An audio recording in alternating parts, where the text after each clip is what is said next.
It's been a manic Monday.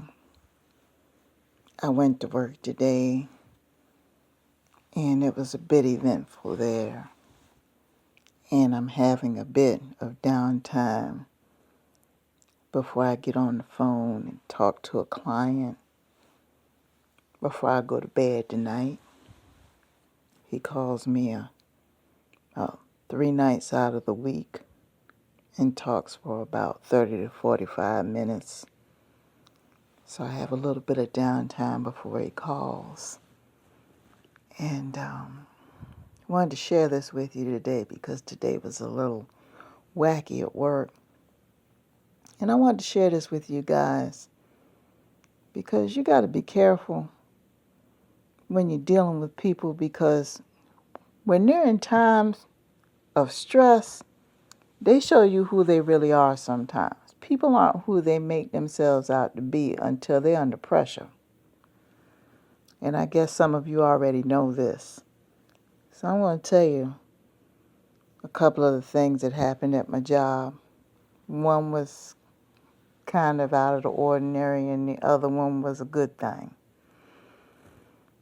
So here I was, eating lunch in the lunchroom, minding my own business. And there was a lady who works in another department, but I speak to her every day. And she's a little bit older than me. But she had a leg injury. So the regular job she was doing in one department she couldn't do, but she couldn't afford to stay home. So they found her a job, a sedentary position where she can kind of sit. So they have her in a position where she's kind of like sitting at a desk in the administrative area, more like a desk job, sitting at the desk near the front where I am. So I see her all the time. We chit-chat in our free time. So I'm sitting in the lunchroom minding my own business, and I happen to see that she's in there finishing up her lunch. And she had a leg injury. I don't know where the leg injury came from, because I used to work in one office, but they transferred me to an office that's closer to home. And I just started working at this office about a month ago. Well, at the time of this recording, it'll be several months later.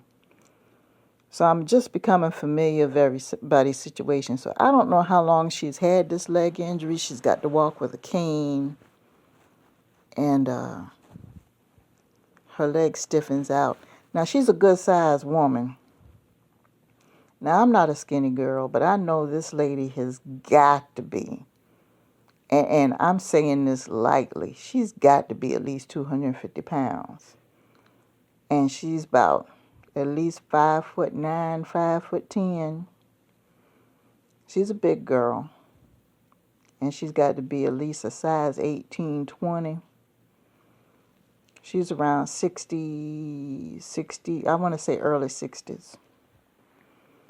And, Southern lady down home. And we'll chit-chat and go to talking about different things, in passing. She's seemingly nice. And she was sitting in the break room finishing up. And she was watching TV, and I was eating. But then I started hearing her moaning and groaning a little bit. And then when I look up, I see all of a sudden she went to the ice machine and she put some ice in a bag and put it on her leg. I didn't think nothing of it. I said to myself, okay, well, maybe her leg's acting up just a little bit. But then about 10, 15 minutes later, I heard her moaning and groaning, and it got kind of loud. And then she's shuffling around in her chair a little bit. And I kind of looked over. And I said, are you okay? Oh, I'm all right. It's just acting up a little bit. But then it got a little bit louder. And then 5 minutes later, she proceeded to get up out the chair. And she went to go to the door to leave, and she got stuck in the door where she couldn't move. She couldn't walk any further. She couldn't get up. She couldn't sit down. She couldn't move. She was literally just stuck standing in the doorway. She was frozen. So there wasn't much I can do. I said, well, are you okay? She said, oh, God, I can't move. I can't move. She said, I can't move my leg. I can't sit down. I can't do anything. So eventually I was able to help her sit down into a chair, a better chair. And I asked her, I said, what can I do to help? Now, here it is. It was getting close to the end of my lunch break, and they're pretty tight on lunch breaks. So I said, well, give me just a second. So I went downstairs, and I called my supervisor, which was in the other office that I used to be in, to kind of tell her I'm going to be a little bit late. I got an emergency situation going on with a coworker without going into detail.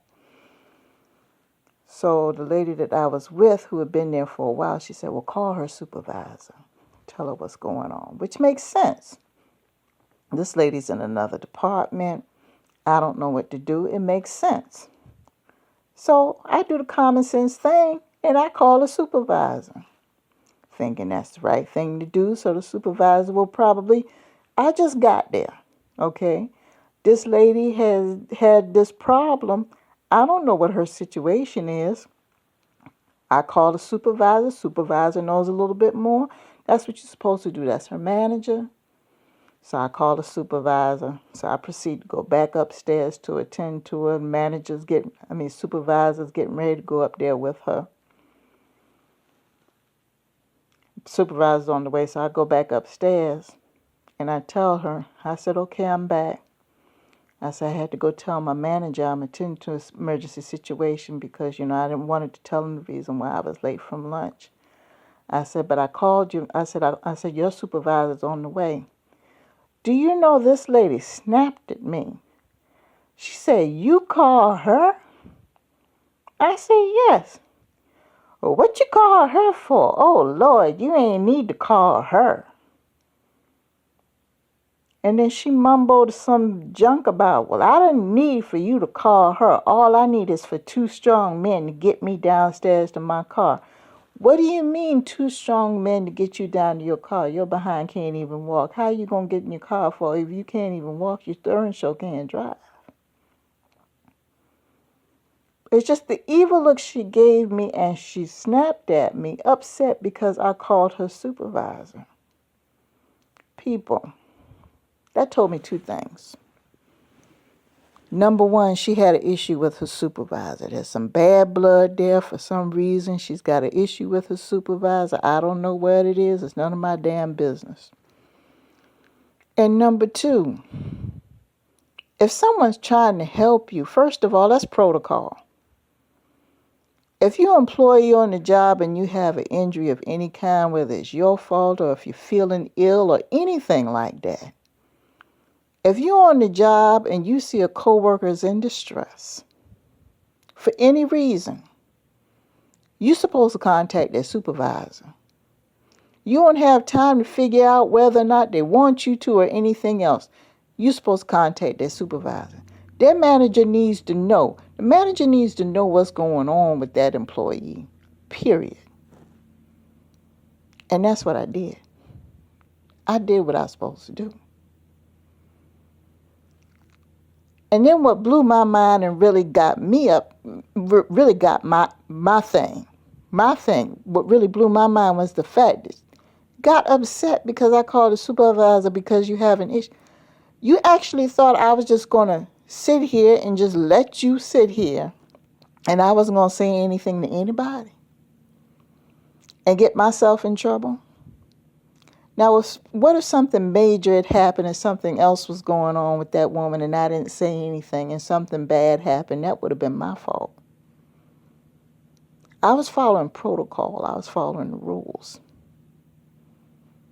So I went back downstairs and I saw the supervisor was coming. And I very politely told the supervisor, I said, are you so-and-so? She said, yes.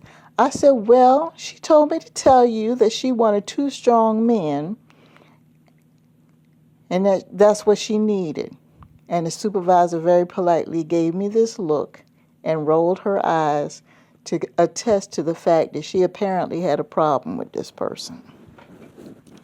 Now, I don't know what kind of attitude these two women have. Now, let me tell you something. These two women are two women of color, middle-aged. Middle-aged women of color, we got to learn how to get along with each other. Now, I picked up some bad energy between them two people. Now, I don't know what the hell happened with them personally. Okay? But I picked up some bad energy right away. The fact that she got an attitude, because when I told her the manager, she didn't even refer to the manager. She said her name. Okay, she got upset behind that. Why would you get upset when I call your manager? And then when I told the manager about how she needed this, that, and the other, the manager rolled her. What kind of mess is going on here? I'm trying to help a coworker. So after I told her what I needed to tell her, they politely went upstairs. Didn't rush upstairs.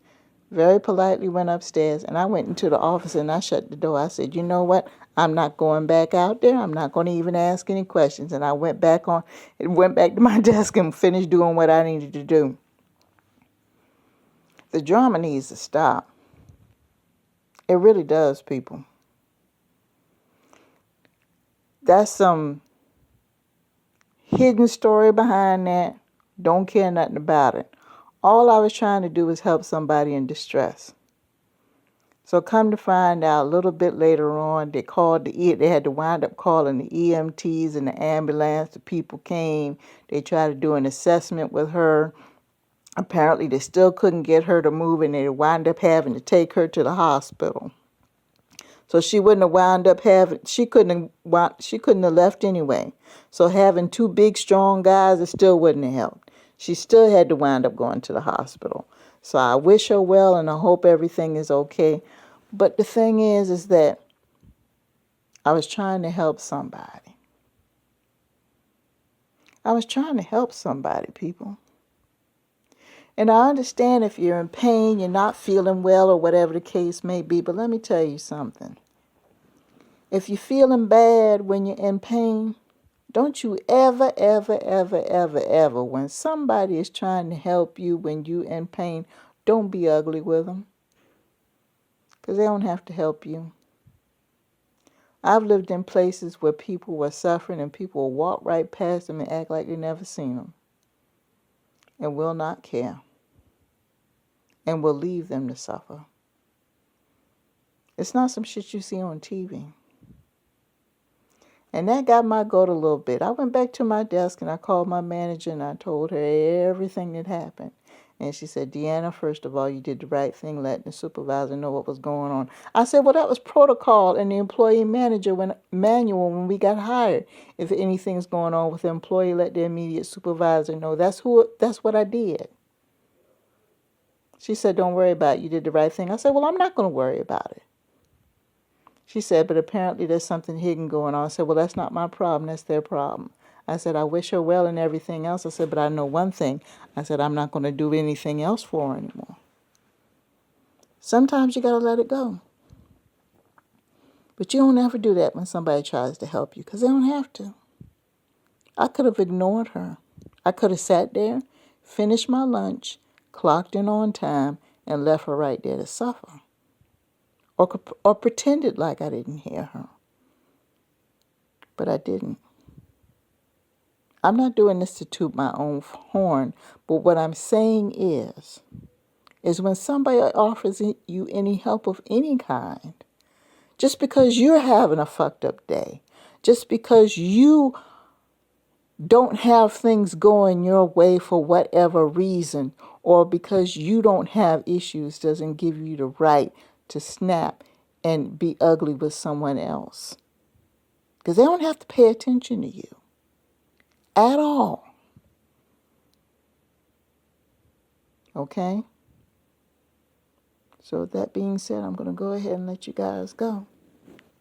Peace to you all.